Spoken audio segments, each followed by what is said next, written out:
Et je viens d'arriver. Putain, j'en chie total. 3h30.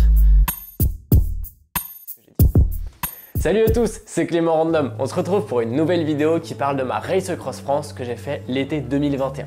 Alors si vous savez pas trop ce que c'est que la Race Across France, c'est une course d'ultra distance qui a la particularité, en tout cas pour ma catégorie, de se faire en solitaire et sans assistance. Ça veut dire qu'on est tout seul sur le vélo, on n'a pas le droit de rouler à plusieurs et surtout on doit porter tout son matériel. Donc le matos de couchage, les fringues et on se débrouille pour la bouffe, la flotte et tout ce que tu vas faire sur le vélo. Alors sur la RAF, il y a 4 distances. 300 km, 500 km, 1100 km et 2500 km. Bon, vous me connaissez, moi j'ai fait la grande distance quoi, 2500. Donc la particularité de cette course, entre autres, c'est que c'est un tracé imposé, c'est-à-dire que du début à la fin, on a un tracé GPX sur le GPS et on doit le suivre à la route près pour arriver au bout. Ça part de Mandelieu-la-Napoule, dans le sud de la France, et on monte tout au nord jusqu'au Touquet. Ensuite, parce que c'est quand même un peu facile de juste traverser la France, on fait pas mal de petits détours par les montagnes, histoire d'aller chercher pas mal de D+. Alors en plus, la partie un peu bizarre, c'est que le D+, il est à peu près cumulé sur tout le début de la course. C'est-à-dire que le début de la course, à peu près jusqu'à Annecy, Doussard même, il y a beaucoup de dénivelé. On va faire beaucoup de cols. On passe par le col de l'Iseran le plus haut. On commence direct par les gorges du Verdon, puis le Ventoux. Et on va enchaîner pas mal de cols. Et passé Annecy, on est sur des routes beaucoup plus plates. Il y a beaucoup moins de dénivelé parce qu'évidemment, on est dans le centre de la France. C'est bien connu, il n'y a pas de montagne. Et ensuite, quelques petites côtelettes pour finir vers le Mont-Saint-Michel et l'arrivée au Touquet. J'ai filmé plein de trucs sur la course. Donc ce que je vous propose, c'est qu'on regarde les images ensemble et puis je vous commente un petit peu tous les petits détails de la course. Allez, c'est parti! Salut tout le monde, on est sur le village départ de la Race Across France. Je viens de reprendre mon dossard là-bas. Là, les vélos, ils sont prêts, ils sont là. On est détente chez Komoot avec Mathias. Et on a le temps de départ. Donc ce soir, départ 21h15 pour moi. Donc c'est parti pour suivre cette super course ensemble. Allez, bah, c'est parti pour la RAF. Je viens de prendre le départ là, je suis au kilomètre 8. On commence un peu les petites montées. Donc on quitte l'effervescence du village départ.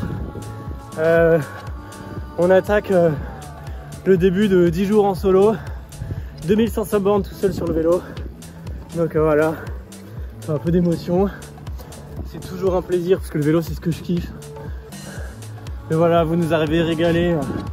Village départ, il y avait trop de monde, tous les potes qui étaient là. Les potes et les moins potes. Et voilà. Maintenant, il n'y a plus qu'à. C'est parti. Yo. Bon, on est kilomètre 75. Il y a une pleine lutte de ouf. Ça monte bien. Ça n'a pas trop de surprise. On a tous été un peu surpris par la température. Dans les descentes et en bas, il fait bien frais quand même. Mais là, ça va. Il est 1h20 du mat. Et je commence à être un peu fatigué. Déjà, j'ai l'impression d'avoir mangé un peu trop de sucre ou quoi. J'ai envie de saler. Alors que j'ai rien. Super. Bravo Clem, super orga. Et je me tâte à aller me faire une petite micro-sieste là de 10 minutes. Je suis en train de me rendre compte que ça fait 4 heures que je pédale. J'ai quasiment pas fait de pause à part pisser et mettre ma veste. Donc je pense que à la fin de ce col et de la descente, il sera temps de faire une micro-sieste bien méritée. Putain, j'en chie total. 3h30. Alors bravo Clément. T'as très mal géré ta bouffe. T'avais pas pris de salé. Et là je suis un peu à court d'énergie. Et fait chier parce que c'est la nuit, je peux rien racheter. Donc c'est dur. J'avance à 2 à l'heure. Les mecs qui me doublent. Ah là là. Phase difficile. J'ai déjà fait une micro-sieste il y a 1 heure. Et je suis encore dans le mal là. Ça me saoule. Ah, je suis pas bien du tout là, putain. Je fais la énième pause. La grosse fringale. Ça me fait chier de mal gérer ma course dès la première nuit quoi. Mais bon, c'est un peu le jeu. Les fringales, on les choisit jamais.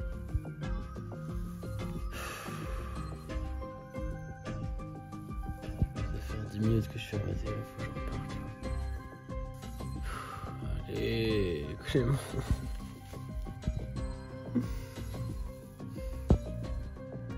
Bon, vous avez vu les images de la première nuit, c'était pas folichon. J'ai eu la très mauvaise idée de partir sans bouffe vraiment salée, des gros sandwichs pour la première nuit. J'avais que des barres de céréales, donc barre de céréales après barre de céréales, sucré après sucré. J'en pouvais plus des barres, donc j'ai arrêté de manger, donc j'ai fait une belle fringale dès la première nuit de la course. J'étais ravi, franchement. Vous l'avez vu sur les images, hein, je me dis première nuit de la course, je pars pour une semaine de course, dès la première nuit je fais de la merde. Donc je l'ai payé très cher, surtout parce que j'ai fait la fringale au milieu de la nuit. J'ai réussi à trouver de la bouffe à 7 h du mat, il y a une station-service qui ouvrait, on a réussi à acheter de la bouffe. Mais surtout en fait, ce que je montre un peu moins dans les images, c'est que pendant longtemps, pendant 1 jour et demi, j'avais encore l'estomac en vrac, donc j'avais beaucoup de mal à manger, je mangeais que par petite quantité, pas beaucoup. Donc quand en plus on fait un gros effort comme ça, c'est hyper dur de se remettre vraiment bien en forme. Donc même la montée du Ventoux, j'ai eu beaucoup de mal, je me rappelle au Chalet Renard, j'ai mangé des trucs qui j'ai eu trop de mal à finir. Voilà, des journées très dures au début, mais après la forme est revenue et j'ai pu attaquer la plus haute montagne plus sereinement. Bon, il est midi, kilomètre 272. Depuis ce matin, la chaleur s'est levée. Là, il fait genre 35 et ça monte. J'ai du mal à parler. Bref, kilomètre 300, il y a le bed and bike. Donc là, il y a bouffe, il y a dodo. Je vais faire une petite sieste. Parce qu'après il y a le Mont Ventoux à attaquer et là je vais être en forme. Donc voilà un peu les nouvelles du jour. Puis voilà, on pédale à rien. Mettez-moi ces paysages. Est-ce qu'on kiffe pas beaucoup trop là? C'est cool hein. Là c'est l'intérêt de grimper et tu vois des belles choses. Ça, c'est une photo qui parle. Et c'est moi qui suis content d'avoir retrouvé Vicky qui m'a accompagné dans le début de la montée du Ventoux. Allez, à plus. Yo. Certains reconnaissent peut-être les petits poteaux là, hein. Je suis dans le Mont Ventoux, à 6 km du haut. Ah, même mon iPhone il est lourd là à tenir. Je suis fatigué. Alors kilomètre 310, il y avait le bed and bike, un endroit où on pouvait manger et dormir. Donc là c'était cool. Et je l'ai attendu. Hein. Il y avait une descente avant, j'avais des hallucinations, je m'endormais un peu sur le vélo. Les formes dans la forêt, je voyais des gens et des Pokémon. C'est là que je me dis que il était peut-être un peu temps de dormir. Du coup, je fais 1 heure de sieste au bed and bike. Donc là, en gros, j'ai 330 bornes et 6000 mètres de D+. Sur les jambes, avec 1 heure de sommeil et 3 micro-siestes. Donc, pas facile. Ce soir, je dors 5 heures. Grosse nuit ce soir. J'en aurais bien besoin. Parce que je sens que j'ai repris un peu, mais j'ai pas une efficacité redoutable. La fringale de cette nuit, bah, je paye encore les conséquences. Genre manger du sucré, c'est encore un peu dur. Et je mange à 2 à l'heure. C'est horrible. Là, il y avait un petit resto. Je fais un croque-monsieur en flanc. Waouh! J'ai dû mettre 30 minutes à manger les deux. Truc de malade. Donc c'est pas encore très agréable. Parce que j'ai l'impression que je subis encore beaucoup. Donc j'ai trop hâte, je pense, dès demain, après avoir dormi, à retrouver une forme plus normale. Donc voilà. En tout cas là, on est sur la montagne la plus dure de la course. Donc ça va être plaisant d'en arriver au bout. Mais bon. Malgré toutes les difficultés, on garde le smile. Du vélo, hein, ça se faire. Donc, on va pousser jusqu'au bout. Les gars, est-ce que ça vous rappelle quelque chose? Putain, la drôle, putain, c'est là qu'on était il y a 1 mois. C'était trop bien. Ça bouge. Et bam, col de Rousset. Ça va, j'ai mal au ventre. Décidément, moi et le ventre sur cette course, ça serait pas ça.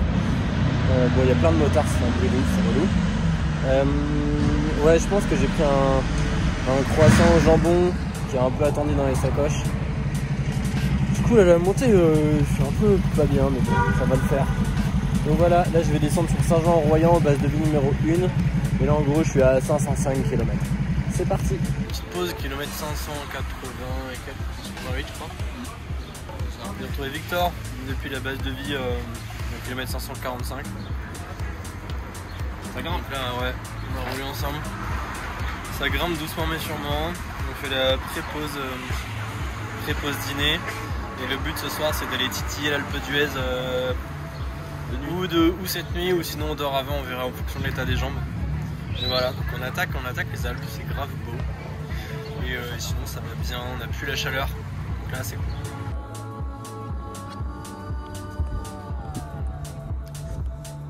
Voilà, on est au col du Lautaret. Ça monte depuis ce matin là. On a dormi en gros en bas de l'Alpe d'Huez qu'on a monté hier dans la nuit avec Victor. Victor il est juste derrière, je l'ai lâché dans la montée. On était pas mal ce matin là en tout début de journée à rouler ensemble. On a croisé du monde. Là, on va remonter encore là derrière. En fait le Lautaret c'est un piège. Parce que là on est au col et en fait ça remonte sur le galibier. Donc on n'est pas au bout de nos souffrances. Mais ça va, les jambes sont un peu lourdes. Le ventre ça va. Donc switch par rapport à hier où les jambes allaient bien et pas le ventre. Donc voilà, mais ça va, on monte doucement mais sûrement. J'ai une quantité de bouffe astronomique donc en vrai je pense que je suis pas trop mal là. C'est grandiose ça.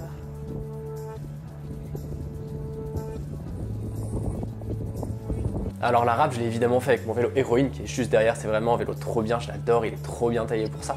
Et justement, ce vélo, des fois on peut avoir peur de le casser ou de se le faire voler. Bah justement, le partenaire de la vidéo s'appelle Sherlock, c'est une boîte française, c'est une assurance de vélo qui te protège de toutes les craintes que tu peux avoir pour être sûr de rouler sereinement. Alors Sherlock, c'est une solution innovante et digitale, c'est-à-dire que tout se passe sur l'application. Tu peux lire les informations de l'assurance, tu peux évidemment souscrire à un contrat pour ton vélo et c'est aussi là-dessus que tu pourras déclarer un sinistre. Ça, je te le souhaite quand même pas. Alors tu as un simulateur de prix parce que le prix de ton assurance il va varier en fonction du coût de ton vélo. Plus ton vélo est plus cher, plus l'assurance sera chère. Mais les prix ils sont quand même hyper abordables et ça te permet de te protéger, y compris la casse quand tu tombes à l'entraînement ou des choses comme ça. Et alors si comme moi t'as pas qu'un seul vélo, et tu peux aussi souscrire à différents contrats pour différents vélos. Franchement je trouve ça hyper cool de proposer des solutions efficaces comme ça pour toujours rouler plus serein sur son vélo. Avec le code ClémentRandom vous aurez le premier mois d'assurance offert et je vous mets un lien dans la description pour toutes les infos à propos de Sherlock. Allez maintenant on n'a plus aucune excuse pour pas faire de vélo et on retourne sur la raf. Et donc on est un petit groupe de 4 là, on se croise souvent dès qu'il y a une pause. Donc là on a une mini sieste, on a mangé un peu, on a bu, on est frais. Donc voilà, on va repartir. Direction Liseran où apparemment il y a un peu d'orage. Ouh, et bah les petits amis, vous voyez tout ça là? Et bah ça c'est le col de Liseran. Et je viens d'arriver alors qu'on a monté à la fin dans le brouillard, dans la pluie, l'orage, le vent, la totale. Une montée qui régale bien comme il faut quoi. C'est pas facile.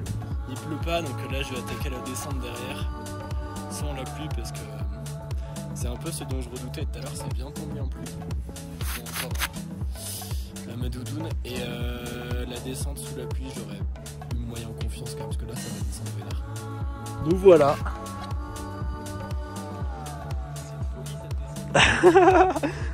Alors on en passe quoi de la vue Victor?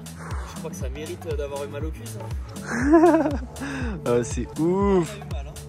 Bon alors vous avez peut-être vu, j'ai pas mal roulé à côté ou à quelques mètres de Victor. En fait, comme on est des bons potes, qu'on s'est retrouvés sur la course, on a pas mal fait de pauses ensemble. Et sinon, comme c'est une course en solitaire, quand on roulait ensemble, c'est ou on roulait côte à côte, ou on roulait loin devant ou derrière. Mais en fait, très souvent, on roulait pas exactement la vitesse, donc on se retrouvait sur les pauses.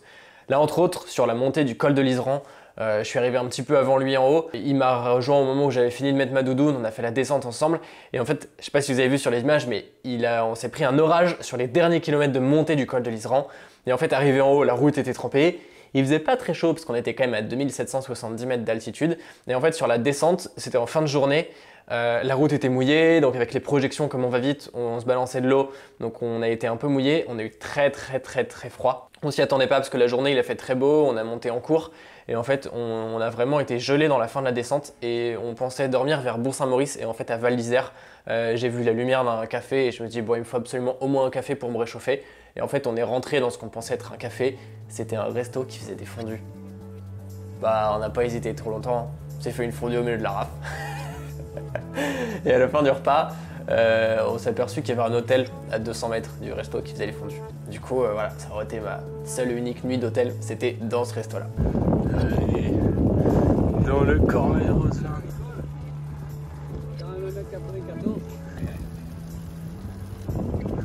Ouais, il y a un super lac là-haut. Regardez-moi ça comme c'est beau. C'est beau parce que c'est beau. Et beau parce qu'on arrive à la base de vie au kilomètre 1100 en poil moins de 4 jours. Donc je suis trop content. Ça signe la fin des montagnes. Et ça, c'est pas mal. Le dernier col, il m'a un peu tué les jambes. Donc là, j'ai plus beaucoup de force. Mais on va bien se reposer à la base de vie et ça va repartir. Ah, ciao. Je pense que j'ai maigri là, non? Ouais. Franchement, ça fait 4 jours que t'as maigri. La petite médaille de finisher. Allez, quand même. Quand même, hein. Parce qu'il faut bien une petite médaille. Ouais, quand même. Celle-là, fallait la chercher quand même. Allez. Yo ouais Victor. Bon bah les petits amis, il est 8h, on attaque le 5e jour de course. Je quitte Doussard, donc Doussard c'est la base de vie, kilomètre 1100 à Annecy. Ouais, je me suis trompé de route une fois, donc en gros, hier j'ai mangé, j'ai dormi, j'étais pas mal. Je me suis dit réveil 4h du mat. À 4h du mat je me réveille, je commence à sortir de la zone dodo et je vois par la fenêtre un déluge, mais vraiment. Genre il pleut vraiment trop. Je regarde la météo, je vois qu'il tombe genre plus d'1 millimètre par heure, enfin beaucoup. Et là je me dis bon vas-y, vraiment pas envie de partir maintenant, je redors. Et on a été plusieurs à faire cette stratégie. Et réveil à 7h, donc là il pleut plus. Donc l'intérêt c'est que la route est humide, mais on part au sec. Normalement il va pas pleuvoir aujourd'hui. Donc ça franchement ça fait plaisir. J'ai pu charger toutes mes batteries à fond. Donc franchement je suis assez safe, j'ai pu bien manger. Enfin voilà quoi, la vraie pause comme on aime. J'espère pouvoir bien pousser aujourd'hui. Là il y a 430 bornes jusqu'à 9h. Idéalement si je peux les faire avant de redormir, ce serait chambé. Allez, on profite d'une des dernières vues du lac d'Annecy. Là je fais la petite montée pour sortir de la cuvette. Après ça descend pas mal. Aujourd'hui sur 330 à la louche, il y a 3000 mètres de lait plus, soit plus de 2 fois moins que hier.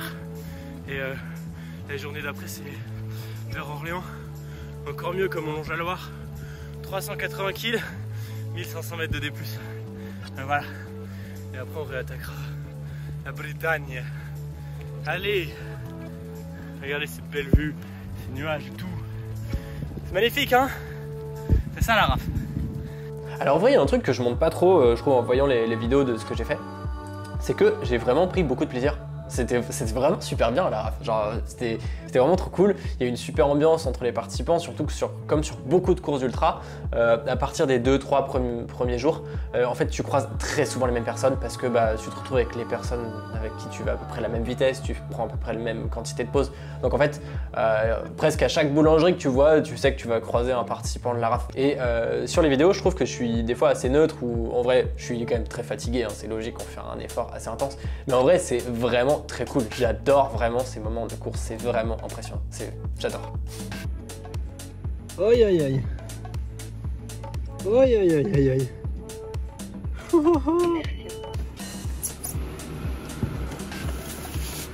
Ouais, je suis refait. Ouais, je suis refait. Bon bah voilà. Hein. Il n'y a plus qu'à. J'ai que ça, c'est froid, mais c'est trop bon. Et en vrai, froid c'est cool. Bah parce que c'est cool, voilà. Aïe aïe aïe, regardez-moi ça. Il est pas beau ce ciel là pour attaquer la soirée. Trop stylé hein. Ouais, on en parlait avec ceux croisés sur la route. Aujourd'hui c'était cool, vraiment une journée où les kilomètres se sont bien enchaînés, assez facile. Je suis à 275 là, il est 21h30. Je vais essayer de pousser un peu plus. On va voir ce que ça donne. Pour l'instant, je suis dans les clous de finir en 8 jours. Après voilà, on n'est qu'à la moitié de la course. Tout peut encore se passer. Mais ça fait plaisir. J'attaque la nuit sereinement après le petit travers de porc que j'ai mangé en plat emporté. Bon, bah, je suis à Nevers et j'ai quasiment fait 1500 bornes. Donc ça veut dire que on va attaquer les 1000 derniers kilomètres de la course. Il reste à peu près 3 jours de course quoi. Un peu eu du mal à rouler ce matin. En même temps j'ai tellement bien roulé hier. Hier j'ai roulé jusqu'à genre 1h30 et après j'ai dormi jusqu'à 5h du mat. Là je roule depuis. Donc, courte nuit mais bon, vu tout ce que j'avais dormi hier, ça m'a permis de bien borner, de croiser Julien. Je suis passé devant son hôtel quand il prenait son petit déj, mais là il est devant moi. Lui a bien dormi, bien reposé, bien mangé. Donc il a pu attaquer direct la journée à fond. Moi j'ai passé du temps sur le vélo mais moins efficace, c'est sûr. Deux stratégies différentes. Ah ouais. Et juste avant que ça descende, on est au kilomètre 1500. Du coup il reste plus que 1000 km et la course sera terminée. Ouh, ça fera tellement du bien. Ça sera tellement mérité. Alors après toutes les phases de montagne où on avait des paysages de malade, on arrive dans le centre de la France et là c'était la partie qui était assez longue parce qu'il y a peu de D+, on avait des fois un peu de vent de face, donc c'est des journées où c'est bien parce qu'on avance beaucoup de kilomètres parce qu'il n'y a pas de dénivelé mais qui sont assez monotones. Des fois on est dans le centre de la France où il n'y a pas beaucoup de choses, pas beaucoup d'endroits où on peut trouver à manger, donc ça peut paraître long. Moi j'avais un peu de chance, c'est que comme j'ai commencé à rouler du côté d'Orléans, on passait au sud d'Orléans. Et en fait j'avais l'impression de retrouver les routes sur lesquelles j'ai commencé à m'entraîner sur le début du vélo. Et donc du coup j'étais hyper content d'arriver dans cette partie qui pouvait être catégorisée comme chiante à l'échelle de la course. Donc ça m'a donné un gros coup de boost et ça m'a aidé à passer cette partie un peu plus compliquée. Et ensuite passer la fin d'Orléans, remonter vers Blois et on remontait vers le Mont-Saint-Michel. Donc là il y avait encore un petit objectif, on s'est dit yes, on va vers le Mont-Saint-Michel et la course va être intéressante. Regardez-moi ça, le château de Chambord qui se montre sous le beau soleil. Et moi je suis quasiment à 300 bornes pour aujourd'hui. Hey, vous voulez voir un truc de ouf? Oui! Le Mont-Saint-Michel, comment je suis trop content. Ça veut dire qu'il reste plus que 500 km de course. Et ça fait trop plaisir. Aïe. 2000 km de fait. 2000 putain de kilomètres sur ce vélo. C'est un truc de malade. Voilà, regardez-moi ça. Je quitte le Mont-Saint-Michel sous un beau soleil. Là, gros dilemme, j'ai pas trouvé d'hôtel. On va dire dans les 80 bornes après le Mont-Saint-Michel. Du coup, je pense que je vais rouler un peu, je vais voir ce que ça donne. Et en gros, sinon le deal, c'est si je roule une centaine de bornes, en gros, ça me fait éviter la probable pluie qu'il peut y avoir ce soir. Donc ça serait plutôt avantageux de rouler ce soir et d'avancer un max parce que sinon il risque de pleuvoir ce soir et demain matin, alors que si j'avance normalement je vais pas. Donc on va voir ce que ça donne. Alors là il y a un truc marrant dans l'ultra, c'est que à partir du moment où je passe le Mont-Saint-Michel, je sais qu'il me reste que 500 km. Donc en fait à l'échelle de 2500 bornes, surtout quand tu as fait tout le D+ au début, 500 bornes c'est que dalle, t'es arrivé. Alors, tu sais qu'il faut juste tenir et ça va. Mais en vrai, putain 500 bornes quoi, 500 putain de kilomètres, c'est pas fini. Et ça c'est un peu le moment grisant où tu sais que t'approches de la fin, mais en vrai ce qui reste c'est quand même énorme. Et à partir de ce moment là, quand tu commences à te mettre dans la tête que t'approches de la fin mais que c'est pas fini, là à la fois ça passe vite, tu te dis j'ai déjà fait quasiment une semaine sur le vélo, et en même temps c'est hyper long, t'as l'impression que les kilomètres n'avancent pas, il reste toujours beaucoup, il reste beaucoup, de moins en moins mais il en reste beaucoup. Et donc là c'est je trouve la phase un petit peu difficile où tu te dis c'est presque la fin mais c'est pas la fin du tout. J'ai eu aussi ce phénomène qui se fait sur les dernières montées. Tu sors des Alpes où tu as fait des cols de ouf et tu regardes sur le GPS et il reste genre 3 montées vraiment pas énormes, c'est même pas des cols. Et en fait quand tu sais que c'est les dernières montées, une fois que tu as passé ça, tu dis bah la moindre bosse c'était pas au programme, donc ça devient super difficile. Donc vraiment j'ai trouvé que les dernières petites bosses ridicules, mentalement elles ont été très difficiles à passer. Aïe, on voit la mer.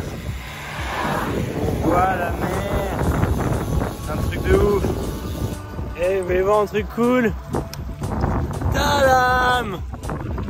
Le bord de mer.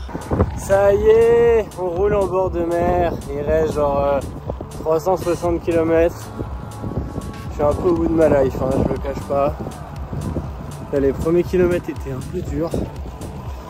Je suis grave content de voir la mer. On va pas rouler tout le temps front de mer, mais on sera jamais très loin. Et voilà, il est 11 h du matin, si je dis pas des bêtises. À tous les coups j'en dis, non pas du tout. Il est 9 h 30, donc 360 km à partir de maintenant. Sachant qu'il pleut la nuit prochaine, et sûrement dans la journée. Au plus tôt du plus tôt, j'arrive dans la nuit. Sinon, j'arrive aux alentours de dimanche midi. Ça va faire le plus grand bien. Parce que je suis un peu fatigué là. Je sais pas pourquoi. Alors là, il y a un truc marrant, si vous regardez bien les images derrière moi, vous voyez un cycliste. Et en fait, le cycliste qui va me rattraper quelques secondes après que je termine cette vidéo, c'est Julien Bottas. Julien, c'est un super pote qui a fait la RAF aussi, que j'ai réussi à convaincre un mec à la RAF. Il a fini devant moi. Et ce qui était hyper cool, c'est qu'on avait deux stratégies totalement différentes. Julien, c'est un mec qui vient du triathlon, des Ironman, et du coup qui s'est roulé très vite, très fort.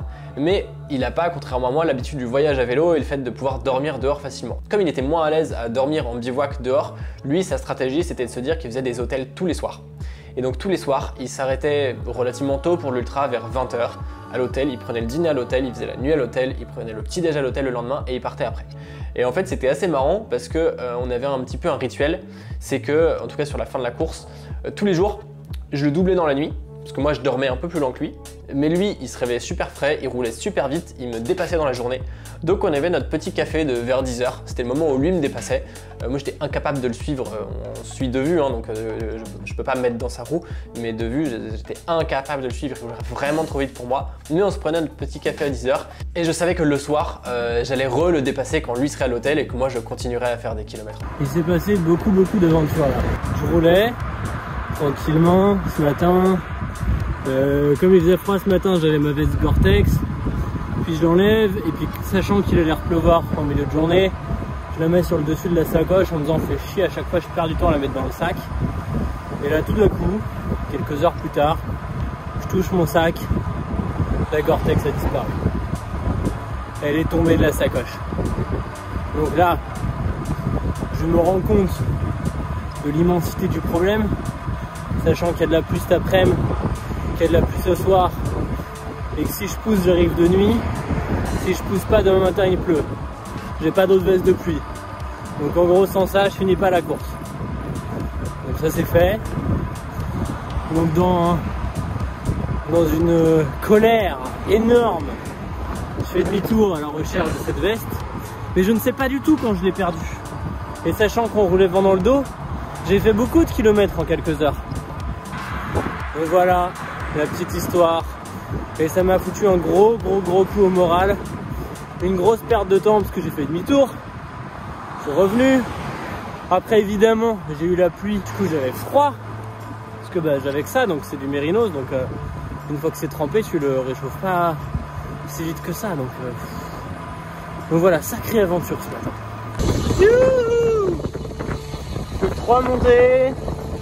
Et ce sera la toute dernière montée. Youhou, regardez que c'est qu'on croise. Hello. Allez. Le soleil normand. Exactement. Pour les toutes dernières montées. Ouais. D'après le petit point sur le GPS, il semblerait que les arrivées soient imminentes, n'est-ce pas? Oh oui. Bravo.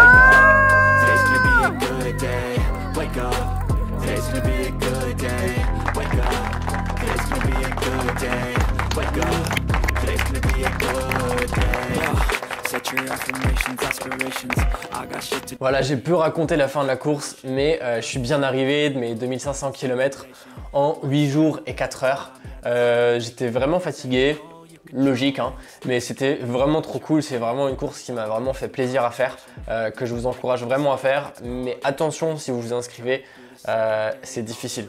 Alors c'est pas une surprise que l'ultra soit difficile, mais ce que je veux dire par là aussi, c'est que même les petites distances, les 300, les 500, les 1000, les 1100, c'est là où il y a tout le dénivelé. Donc le 300 de la RAF, c'est bien plus dur qu'un 300 que tu ferais sans le dénivelé. Donc attention, c'est difficile, mais c'est un truc génial pour se dépasser. C'est vraiment une course intéressante. Il y a la chance que c'est en France, donc c'est pas super cher pour faire les déplacements, etc. Les bénévoles sont présents partout sur les bases de vie, ça fait des lieux vraiment sympas, bien organisés, il y a du monde en permanence. C'était cool aussi de voir du monde à l'arrivée. Nous, on a eu la chance de pouvoir se retrouver à plusieurs potes à l'arrivée, donc on a tous pris des bières ensemble. Ça a vraiment fait un super moment et franchement, ça forge des souvenirs de ouf. Donc, c'était la première fois que je faisais une si longue distance, ça sera sûrement pas la dernière. Et d'ailleurs, entre-temps cet été, j'ai fait la SUPX Bike Race, que j'ai filmé aussi. Donc je vous ferai aussi une petite vidéo débrief un peu comme celle-là. Donc dites-moi si ça vous a plu, si vous avez des questions, j'y réponds en commentaire avec grand plaisir. Et puis on se voit tout bientôt pour une prochaine vidéo sur la SUPX Bike Race. Allez, ciao, roulez bien les amis.